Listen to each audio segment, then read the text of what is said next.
रामसमर्थ श्रीराम भाग 23. श्री महाराज तेथून निघाले आणि मजल दर मजल करीत उज्जैनपर्यंत आले. तिथून थोड्या अंतरावर मोठं अरण्य असून त्यामध्ये एकांत वासाला उत्तम जागा आहे असं कळल्यामुळे ते त्या अरण्याकडे गेले. तिथल्या दाट झाडीमध्ये अनेक श्वापदं होती. अरण्याच्या मध्यभागी अगदी निर्मनुष्य ठिकाणी एका गुहेमध्ये श्री महाराज बरेच दिवस राहिले. तिथे गेल्यावर 1-2 दिवसांनी कुठली तरी एक गाय सकाळी गुहेच्या तोंडाशी येऊन उभी राहिली. ती बराच वेळ तशीच उभी होती.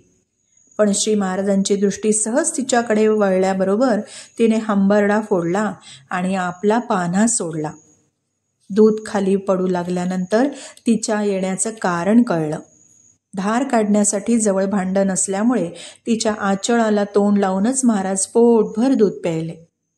महाराजांचं वास्तव्य जोपर्यंत तिथे होतं तोपर्यंत रोज सकाळ संध्याकाळ ती गाय त्यांना दूध पाजून जात असे. उज्जैनहून निघाल्यानंतर महाराज फारसे कुठे न थांबता सरळ नैमिषारण्यामध्ये गेले. 2 वर्षांपूर्वी तेथे ज्या गुहेमध्ये ते राहत होते त्याच गुहेमध्ये ते याही वेळेस राहिले. पूर्वीप्रमाणेच 6 योगी तिथे ध्यान लावून बसत असत. आळंदीचे श्री नृसिंह सरस्वती स्वामी हे महान सत्पुरुष त्या 6 जणांपैकी एक होते. श्री महाराज 2 वर्षे इथे राहिले. या 2 वर्षांमध्ये एक महत्त्वाची गोष्ट घडून आली, ती म्हणजे श्रीमंत नानासाहेब पेशवे यांचा परिचय. सन 1858-59 मध्ये हिंदी फौजेचा बिमोड झाला आणि नानासाहेबांना आपली मंडळी घेऊन हिंदुस्थान सोडून जाणं भाग पडलं. पहिल्यांदी ते नेपाळमध्ये तिथल्या राजाच्या संमतीने गेले, पण इंग्रजांनी त्यांच्यावर दडपण आणल्यामुळे त्यांना तिथूनही निघून जाणं अवश्य झालं. राघोबा नावाचा त्यांचा एक विश्वासू नोकर होता.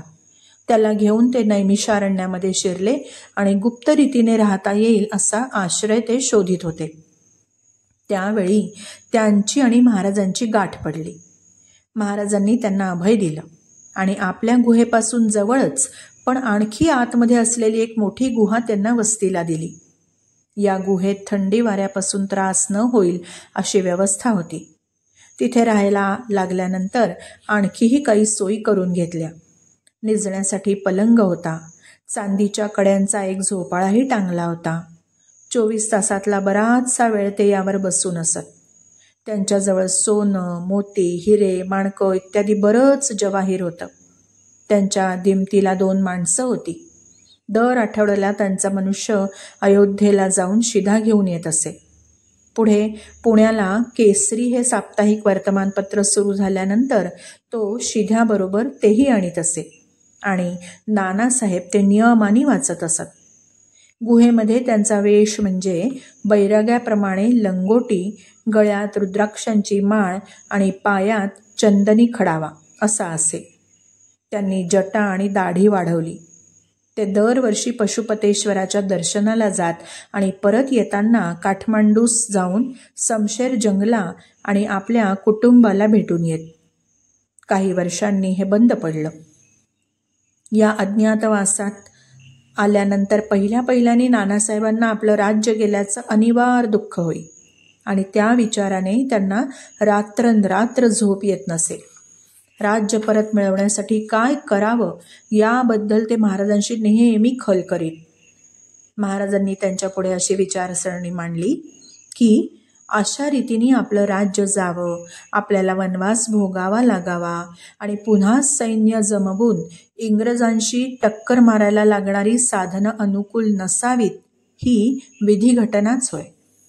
मुसलमानी सत्तेशी झुंजणं आणि इंग्रजी सत्तेशी झुंजणं यात फरक आहे. आता प्रथम देशाचं मन तयार करणं जरूर आहे. ते करायला राजे लोक उपयोगी नाहीत. मध्यम स्थितीतली इंग्रजी विद्या आत्मसात केलेली पुढारी माणसंच योग्य आहेत. यामुळे राजकारणाची दिशा निराळी आणि ते करणारी माणसंही निराळी आणि ती मंडळी आपापल्या कार्याला आरंभ करीतच आहेत.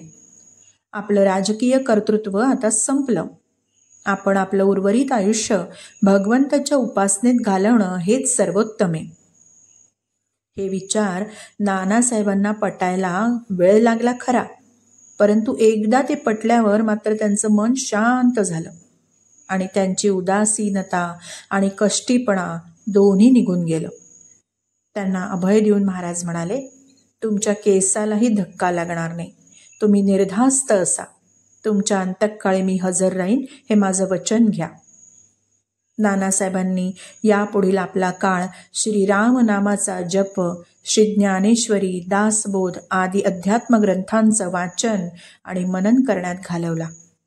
भगवंताचं खरं प्रेम त्यांच्यामध्ये जागृत होऊन परमार्थ मार्गामध्ये ते चांगले पुढे गेले.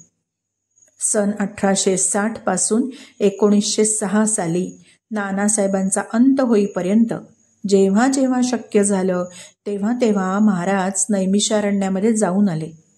तिथे वारंवार जाण्यासारखं इतकं काय आहे असं पुढे विचारलं असताना ते सांगायचे, तिथे मोठे मोठे तपस्वी भगवंताच्या चिंतनात काळ घालवतात.